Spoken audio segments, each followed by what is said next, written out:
contending with the state from whence we spring, with those who were once our fathers, our brethren. Victory, however decided, must be fatal, and whichever side prevails must weep over its conquests. James Duane, Continental Congress. By the summer of 1775, both the British and the Americans had cause to weep over their losses. More than 100 men had died at Lexington and Concord.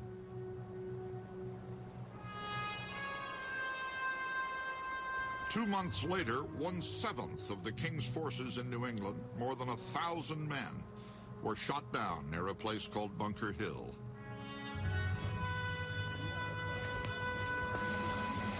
Now, in June, the remaining 6,500 British troops were trapped in Boston, surrounded by 20,000 rebels. This was no longer a family squabble.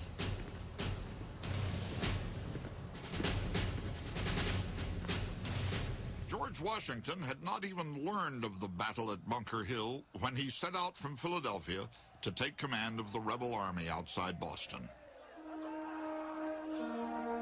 All along his route, crowds came out to cheer the first American commander-in-chief. He looked every inch the general. In an age when riding was the highest form of athletics, Washington was perhaps the best horseman in the colonies. His uniforms had been expensively tailored to show his powerful physique to its best advantage. Understand, in an era when maybe the average male might have come in at around 5'8" and maybe about 145 or 150 pounds, George Washington was 6'3", 225. He could have played linebacker in the NFL. He understood how to use that commanding physical presence to provide the moral authority, and he worked almost all his life at enhancing that image. Washington's public image concealed the private fears he revealed in a letter to his brother. I am embarked on a wide ocean, boundless in its prospect, and from whence perhaps no safe harbor is to be found. I have been called upon by the colonies to take command of the Continental Army. I am thoroughly convinced that it requires greater abilities than I am master of.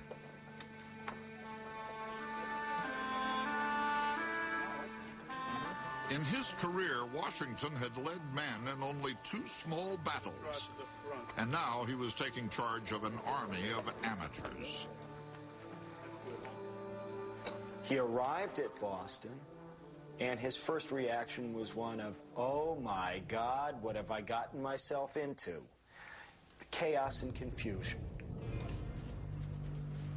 It wasn't only the lack of disciplined troops that discouraged Washington. As soon as he reached camp, he ordered an inventory of gunpowder. When he discovered there was only enough for each man to fire 9 shots, he was speechless for half an hour. He was short on cannon, muskets, and powder. Washington commanded an army that could not fight.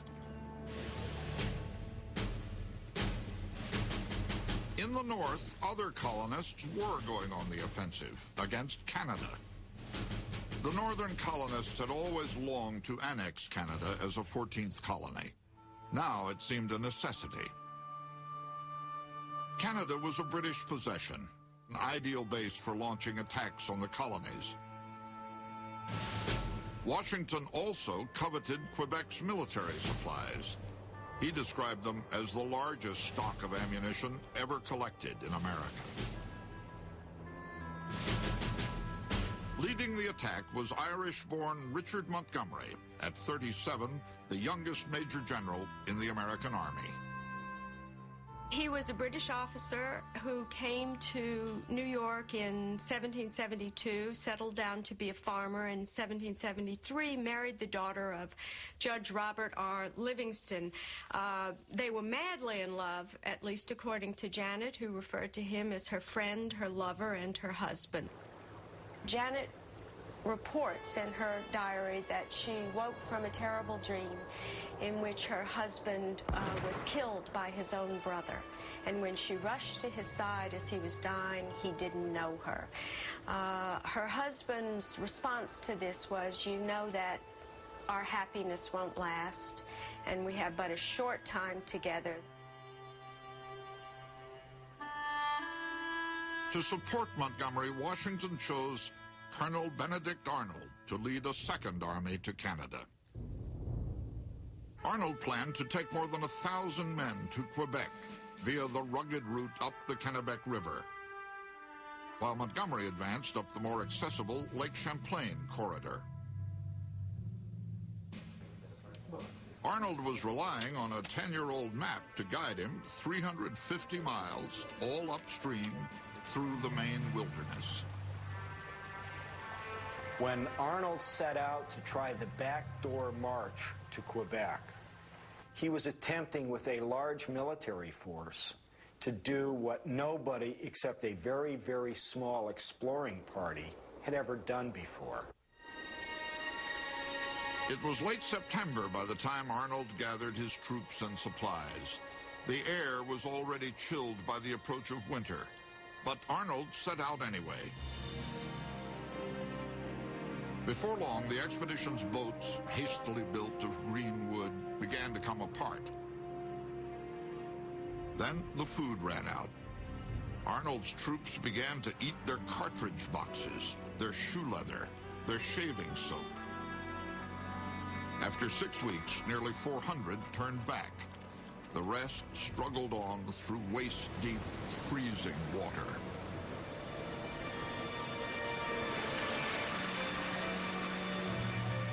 Many of the company were so weak that they could hardly stand. When we attempted to march, they reeled about like drunken men, having now been without provisions 5 days. I passed many sitting wholly drowned in sorrow. My heart was ready to burst, and my eyes to overflow with tears, when I witnessed distress which I could not relieve. Private Abner Stocking. On November 9th, 8 weeks after the expedition set out, the survivors finally saw their target, Quebec. Arnold pitched his camp just out of range of Quebec's guns. He had little gunpowder and no cannons. Quebec was the most heavily fortified stronghold in North America.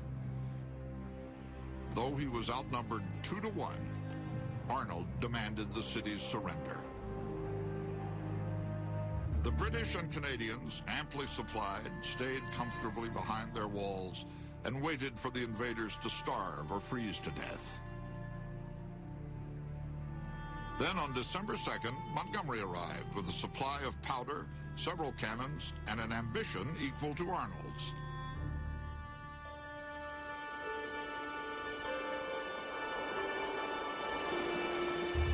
In spite of the odds against them, the two commanders decided to attack under cover of the next snowstorm. The freezing days dragged on. The sky remained clear. Finally, on New Year's Eve, just hours before most Army enlistments would expire, a blizzard struck. The Americans crept toward the city, but an alert sentry heard the crunch of their footsteps in the snow. Arnold and Montgomery charged into a hornet's nest.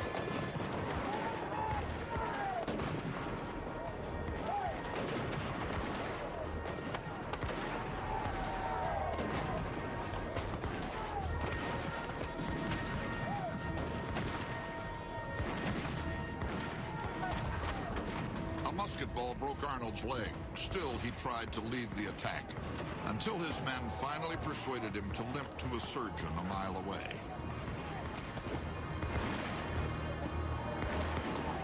Montgomery was shot through the head and died instantly.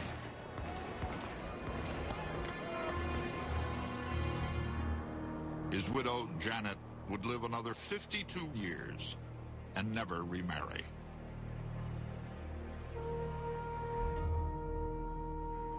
When the battle for Quebec was over, the British had suffered only 18 casualties. 426 Americans were captured. 60 more were killed or wounded.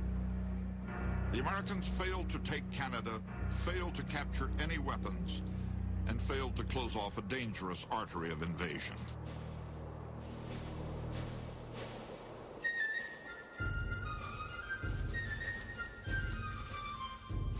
By the end of 1775, Americans had been at war for 9 months, but they still disagreed about what they were fighting for, reconciliation or independence.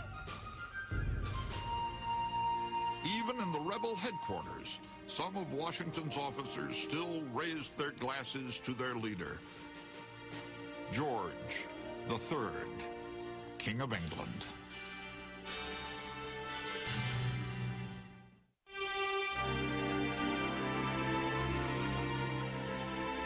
The sun never shined on a cause of greater worth. 'Tis not the concern of a day, a year, or an age. Posterity will be affected, even to the end of time. The writer of those words was an Englishman who had immigrated to the New World only a few months before the clash at Lexington and Concord. He was self-educated and penniless. At age 38, Thomas Paine had been a tutor, tobacconist, grocer, and corset maker, and he had failed at everything except troublemaking. In London, Paine's appeals on behalf of underpaid civil servants caught the attention of Benjamin Franklin, who was there as an agent for several colonies. After meeting Paine, Franklin recommended him as an ingenious, worthy young man and sponsored his immigration to America. Once in Philadelphia, Paine began to write a pamphlet promoting the radical idea of American independence. Thomas Paine had suffered all his life under England's class system, and he spared no venom in his writing. In January of 1776, after virtually every typesetter in Philadelphia had refused to touch his treasonous work, a rebel printer finally agreed to publish it. Common Sense was its down-to-earth title.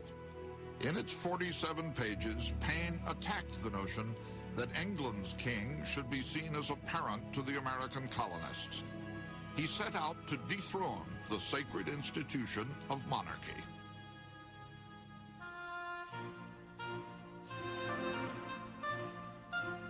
This is the most prosperous invention the devil ever set on foot for the promotion of idolatry.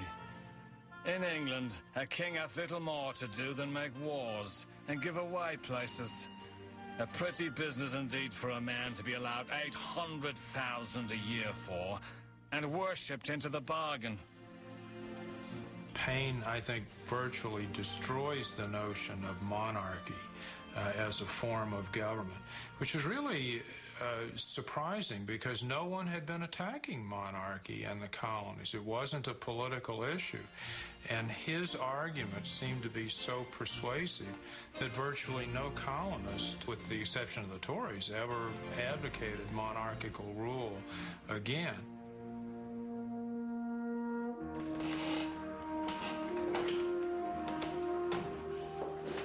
When it came out, Common Sense sold 120,000 copies in the first 3 months. And over the course of several years, it sold 500,000 copies. This was the equivalent, or almost the equivalent, of the Bible sales in colonial America. It was quite phenomenal. Common Sense was read aloud from street corners and pulpits, in taverns, parlors, and schools. The brilliant pamphlet was published anonymously. People speculated it had been written by Samuel Adams, John Adams, or even Benjamin Franklin. A Connecticut man wrote an open letter to the unnamed author. You have declared the sentiments of millions. We were blind, but on reading these enlightening words, the scales have fallen from our eyes. Tom Paine was saying in this pamphlet what a lot of people were now thinking but had hardly dared to say out loud. In other words, that the colonies were at war with England. Outside Boston, George Washington's army was still locked in a stalemate. But the impatient commander was about to find help in the form of a portly, enthusiastic Bostonian named Henry Knox. Knox realized that the deadlock could be broken by artillery, and there were heavy guns already captured and lying unused at Fort Ticonderoga.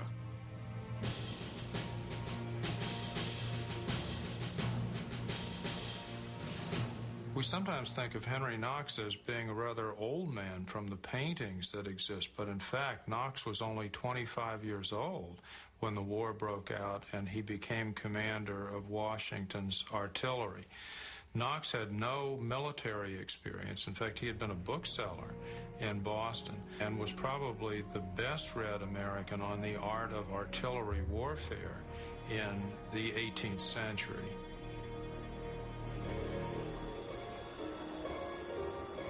In the dead of winter, Washington ordered Knox 300 miles northwest through ice and snow to Ticonderoga. The ingenious Knox had a plan for turning the season to his advantage. Dragging heavy artillery, especially without very unique types of gun carriages constructed for it to move it, is a very hard thing over the very poor frontier area roads. But if you go in winter, you can put them on sleds and drag them across the snow. In December, Knox left Ticonderoga with 59 cannons and mortars, 120,000 pounds of equipment. He wrote to Washington that he hoped to present a noble train of artillery in 16 or 17 days. 6 weeks later, Knox arrived with his noble train. Washington chose Dorchester Heights, overlooking both Boston and its harbor, to mount his cannon. But first, he had to fortify the heights, and the ground was frozen. Instead of digging trenches, the inventive rebels prefabricated their defenses, timber frames packed with hay, and hauled them into place overnight. By dawn on March 5th, 1776, the anniversary of the Boston Massacre, Dorchester Heights was bristling with guns. General Howe thought it would have taken his army 3 months to build the same earthwork. In point of fact, as soon as Washington mounts the heavy guns, Boston is untenable and Howe has to evacuate. And it's because the heavy guns can sink the ships, and without the ships, Boston can't be defended by the British. Howe had been outmaneuvered. He sent a message to Washington. If the Americans would let him evacuate Boston in peace, he would not burn the city. Washington held his fire. He had no choice. He had the guns to shell Boston, but not the gunpowder. His entire fortification was a masterful bluff. On St. Patrick's Day, 1776, 9,000 British soldiers and 1,000 loyalists set sail for Nova Scotia. George Washington triumphantly entered Boston, only to find that the Redcoats and their collaborators had ravaged the city. The general did not hide his disdain for the Loyalists. One or two have done what a great number ought to have done long ago: committed suicide. With fewer than 20 men lost in the entire 8-month siege, Washington had run the British out of Boston. They would not see the inside of that city, the birthplace of the Revolution, for the rest of the war.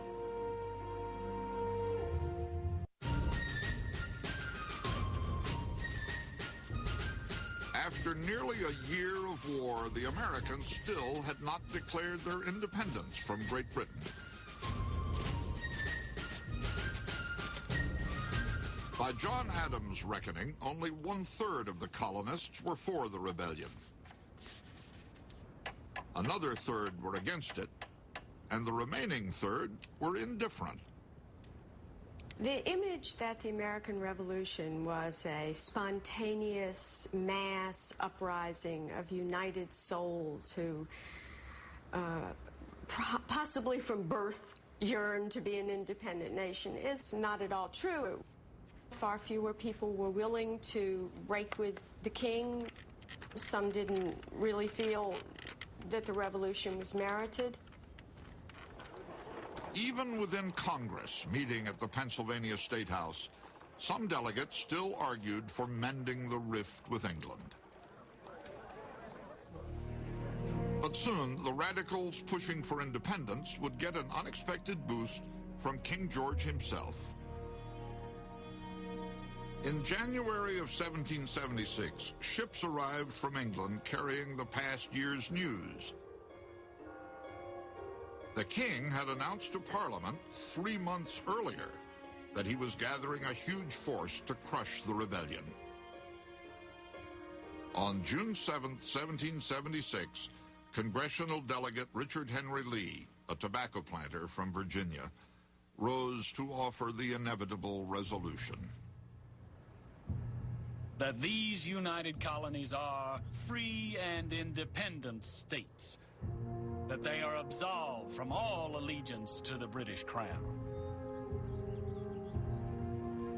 They wish to make a declaration of independence, not only for the sake of the civilian population who would see this break, would realize what it was for and would support it, but perhaps above all, for foreign opinion, so that other countries could formally note that these colonies had set up their own independent government and therefore, crucially, could negotiate with foreign governments, could contract alliances, and could receive aid.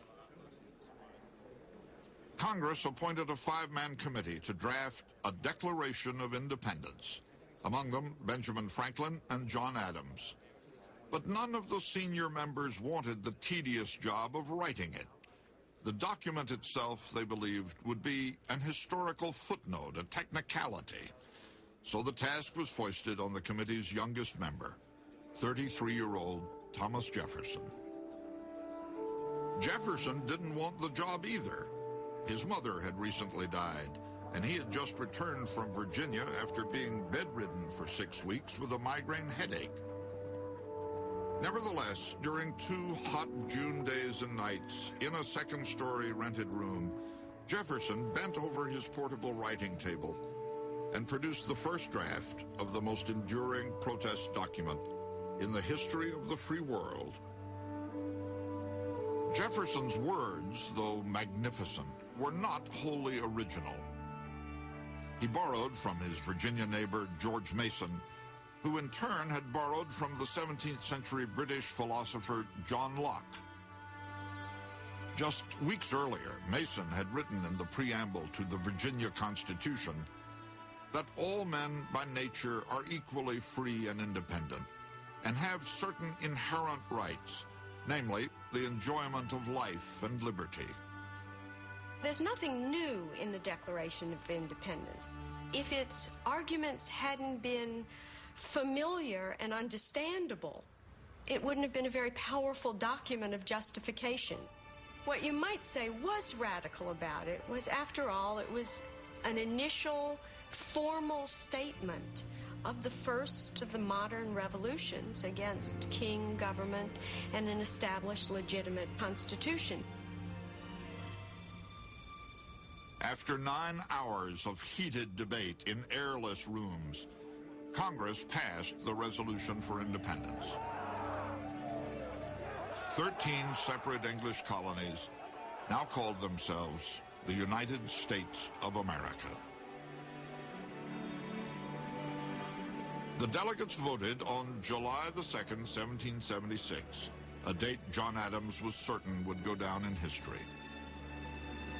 On July the 4th, the President of Congress, John Hancock, was the first to sign the treasonous document. In just 79 words, Jefferson defined the ideals of the newborn nation. We hold these truths to be self-evident, that all men are created equal, that they are endowed by their Creator with certain unalienable rights, that among these are life, liberty, and the pursuit of happiness, that to secure these rights, governments are instituted among men, deriving their just powers from the consent of the governed, that whenever any form of government becomes destructive of these ends, it is the right of the people to alter or to abolish it.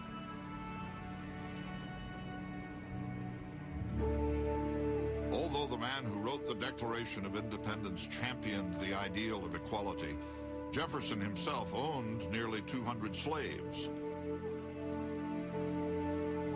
More than a third of the 56 signers were slaveholders.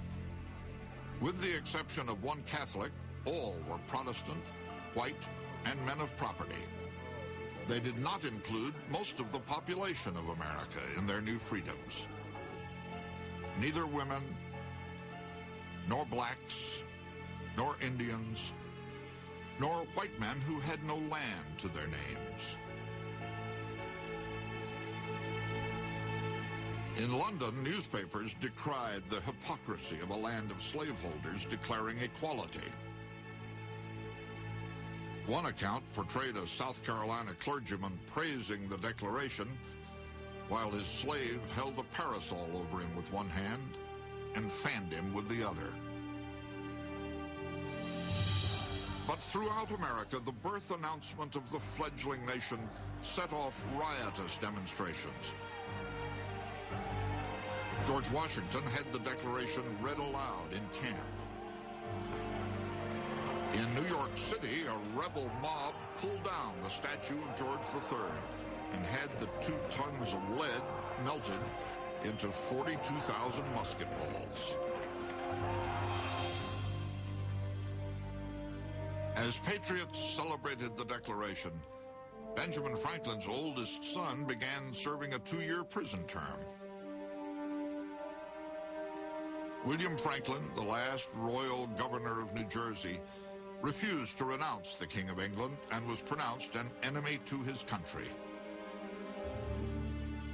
The elder Franklin never once visited his son or tried to help him. The bond broken between William and Benjamin Franklin was one of the countless ties severed by this ever-widening war.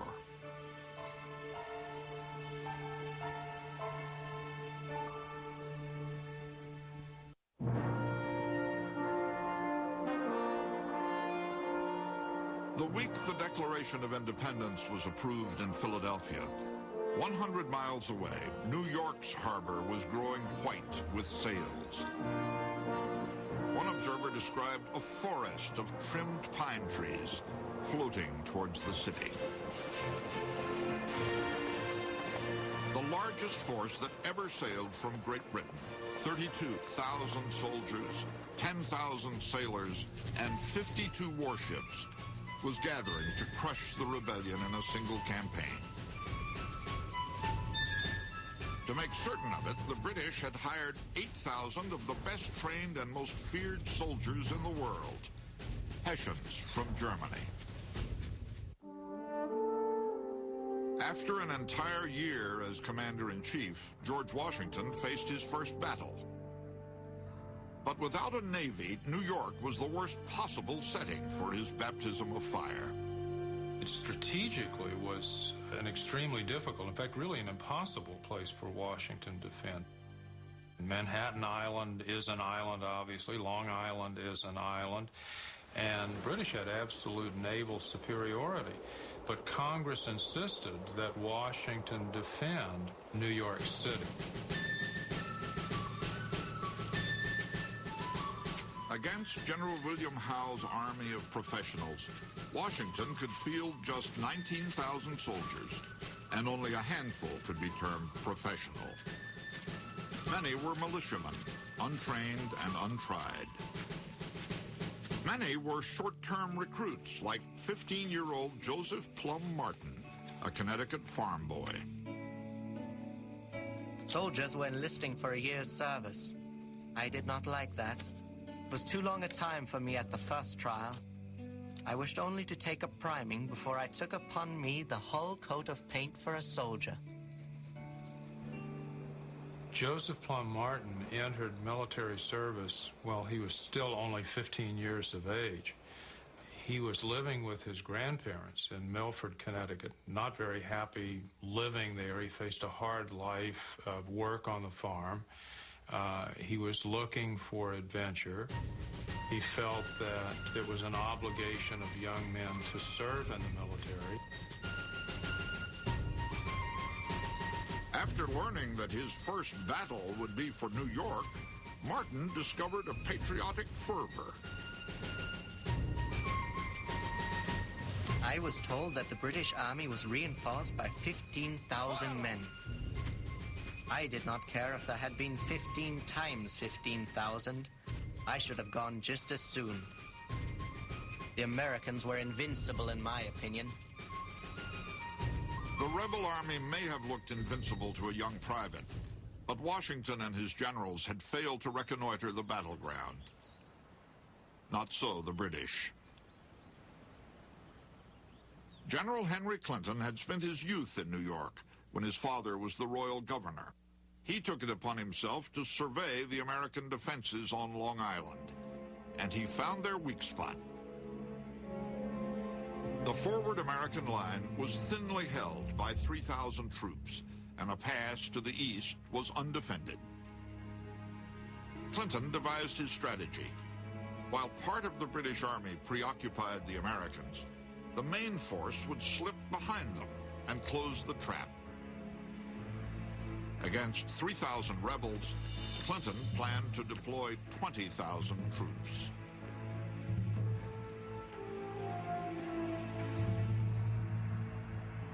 On the morning of August 27th, one soldier wrote that the sun rose with a red and angry glare. Shortly after dawn, the British and Hessians launched their diversion. We came upon a very large body of the enemy and offered them battle in the true English taste. The British began a very heavy fire from their cannon, now and then taking off a head. Our men stood it amazingly well. An American soldier. 1 hour after the fighting began, the Americans heard the roar of cannon behind their lines and realized they were surrounded.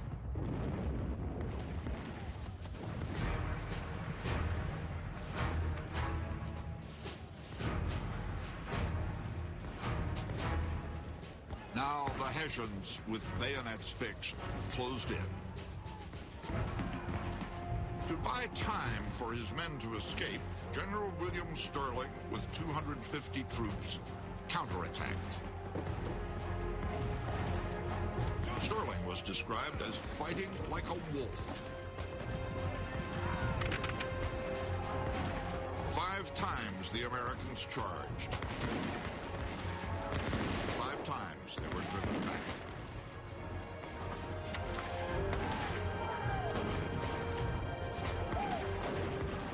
Washington sent in reinforcements, including the regiment of Joseph Plum Martin. But the battle had turned into a rout.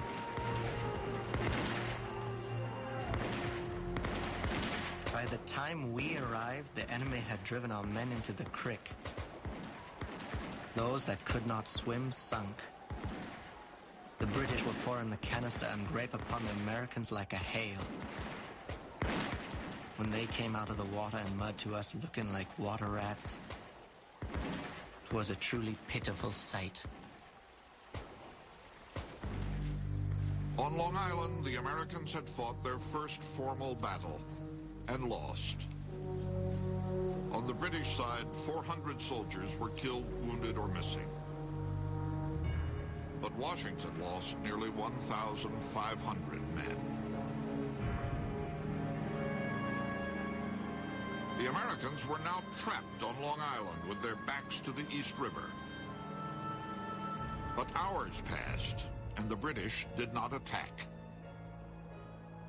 Here was where the legacy of Bunker Hill occurred. General Howe was in a position to destroy Washington's army if he moved quickly.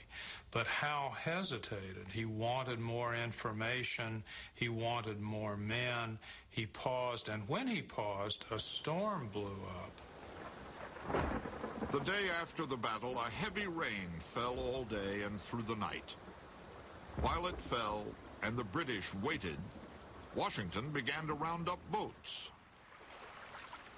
The concept of evacuating an army from a position like Brooklyn was almost unthought of in European terms. Therefore, the British don't expect it. The Americans, the brash young men, don't know you're not supposed to be able to do it. So they go out and do the thing because nobody told them it was impossible. At dawn on August 30th, 3 days after the battle, sniper fire from the American camp mysteriously ceased. General Howe sent out a patrol. It soon returned with an astonishing report. George Washington, with 10,000 men, had vanished in the morning fog.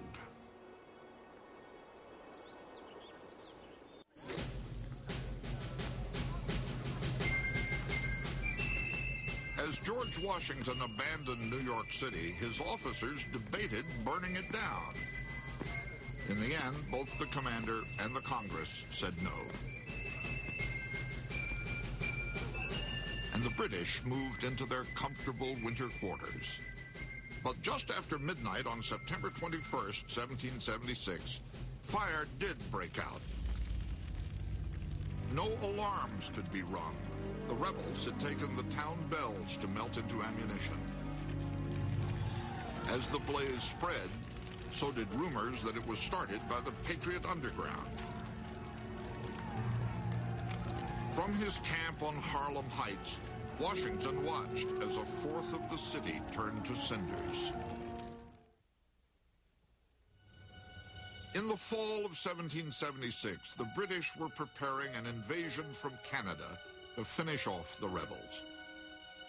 There was only one obstacle in their way: Benedict Arnold, still chafing from his defeat at Quebec. Arnold planned to mount a naval blockade of Lake Champlain. The lack of a navy didn't discourage him. Arnold simply built one. Arnold knows to beat the British that year, all he has to do is keep them from getting to Ticonderoga. He doesn't have to beat them in battle. He just has to string it out and make it take time. So he starts the building race to get the warships on Lake Champlain. In 3 months, Arnold built a fleet of 15 boats and recruited 800 men. The British met his challenge by adding 25 warships to their own fleet. Arnold sailed his makeshift navy behind Valcour Island and waited in ambush.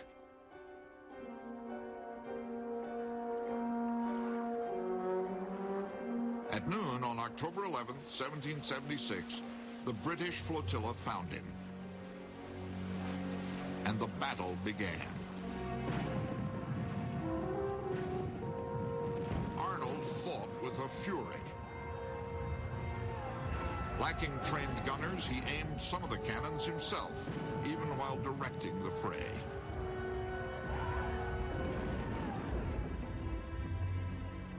By dusk, the American fleet was shattered. A third of Arnold's own crewmen were killed or wounded. All of his boats were damaged. The British anchored and prepared to finish off the Americans come morning. But in the morning, Arnold was not there. Carried on a light breeze, he slipped past the Royal fleet in the night. In the end, Arnold lost most of his boats, but he accomplished his mission. It was now too cold for the British to march south, and they withdrew to Canada. This year, there would be no invasion. Benedict Arnold had bought his countrymen another season to fight. 250 miles to the south, in New York, Washington's army was retreating for the fourth time in 9 weeks. The men were very much fatigued and faint, having had nothing to eat for 48 hours. One of the men near the colonel complained of being hungry. The colonel, putting his hand into his coat pocket, took out an ear of Injun corn, burned as black as a coal. "Here," he said to the man complaining, "eat this and learn to be a soldier." Joseph Plum Martin. The last of Washington's troops arrived at the meadows of White Plains on October 27th.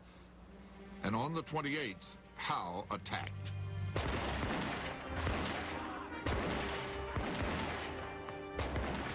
Once more outnumbered and outflanked, Washington managed to escape across the Hudson River into New Jersey.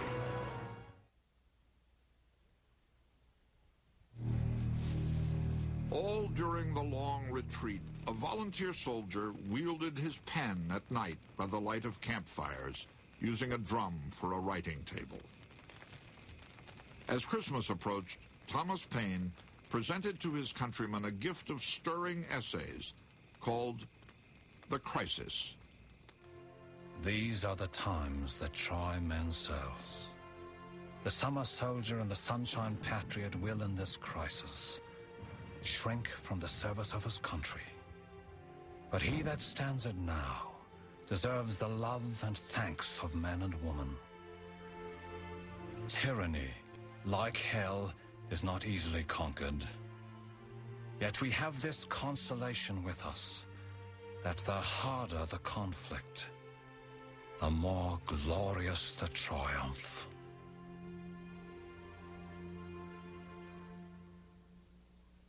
After 2 months of retreat, Washington reached the outskirts of Trenton, New Jersey, with only 3,000 men. George Washington's forces had been chased out of New York, and across the river into New Jersey, and down through New Jersey, across the Delaware, when it seemed as though his army was reduced just to a few hundred. Support had melted away, soldiers had left, militia had left, and it seemed as though Howe on the one side and Washington on the other were in agreement that the revolution was at an end. A week before Christmas, George Washington, despondent, wrote to his brother John. Between you and me, I think our affairs are in a very bad condition. Not so much from the apprehension of General Howe's army as from the defection of militia. If every nerve is not strained to recruit the new army, I think the game is pretty near up. The soldiers' enlistments would expire at the end of the year. With his army about to vanish, George Washington had exactly 13 days to produce a miracle.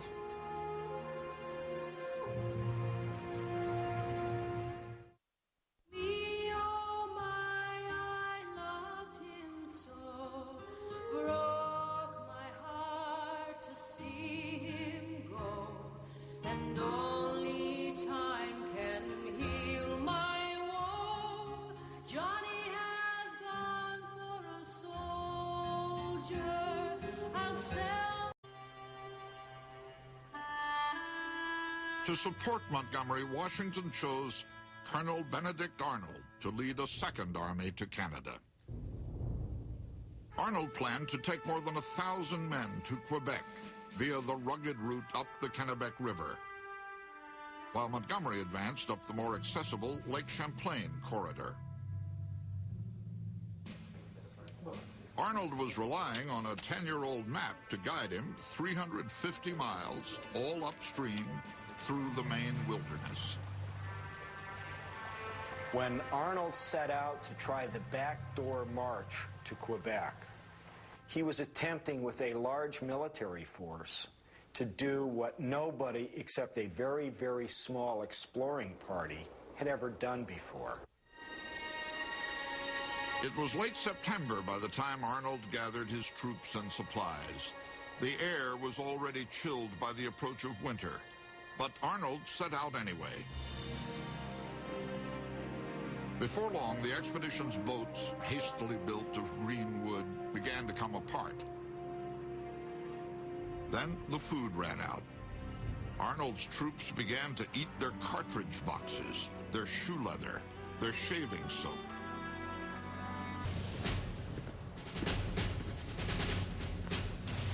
George Washington had not even learned of the battle at Bunker Hill when he set out from Philadelphia to take command of the rebel army outside Boston. All along his route, crowds came out to cheer the first American commander-in-chief. He looked every inch the general. In an age when riding was the highest form of athletics, Washington was perhaps the best horseman in the colonies. His uniforms had been expensively tailored to show his powerful physique to its best advantage. Understand, in an era when maybe the average male might have come in at around 5'8" and maybe about 145 or 150 pounds, George Washington was 6'3", 225. He could have played linebacker in the NFL. He understood how to use that commanding physical presence to provide the moral authority, and he worked almost all his life at enhancing that image. Washington's public image concealed the private fears he revealed in a letter to his brother against Canada. The northern colonists had always longed to annex Canada as a 14th colony. Now it seemed a necessity. Canada was a British possession, an ideal base for launching attacks on the colonies. Washington also coveted Quebec's military supplies. He described them as the largest stock of ammunition ever collected in America. Leading the attack was Irish-born Richard Montgomery, at 37, the youngest major general in the American Army. He was a British officer who came to New York in 1772, settled down to be a farmer in 1773, married the daughter of Judge Robert R. Livingston. They were madly in love, at least according to Janet, who referred to him as her friend, her lover, and her husband. Janet reports in her diary that she woke from a terrible dream in which her husband was killed by his own brother. And when she rushed to his side as he was dying, he didn't know her. Her husband's response to this was, "You know that our happiness won't last, and we have but a short time together."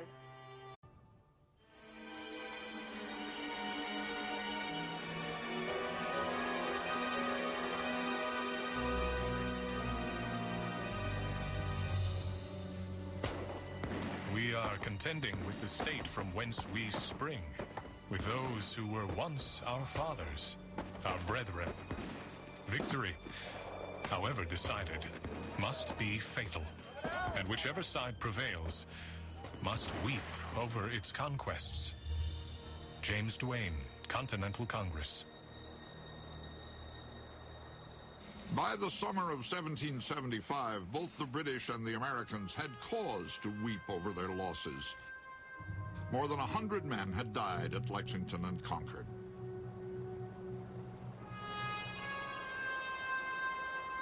Two months later, 1/7 of the King's forces in New England, more than 1,000 men, were shot down near a place called Bunker Hill.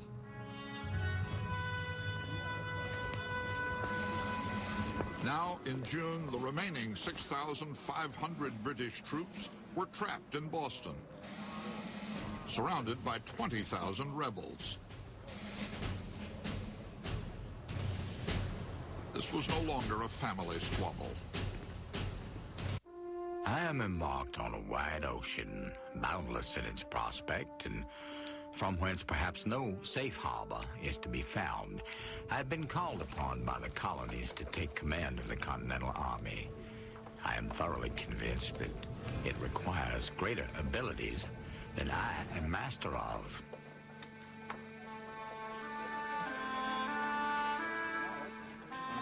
In his career, Washington had led men in only 2 small battles, and now he was taking charge of an army of amateurs.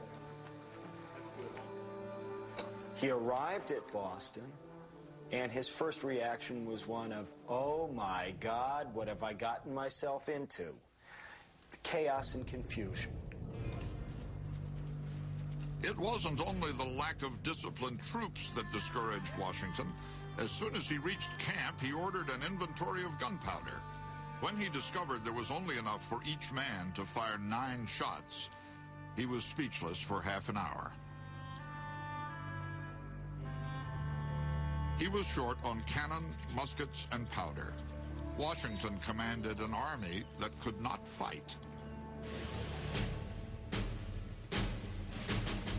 In the North, other colonists were going on the offensive.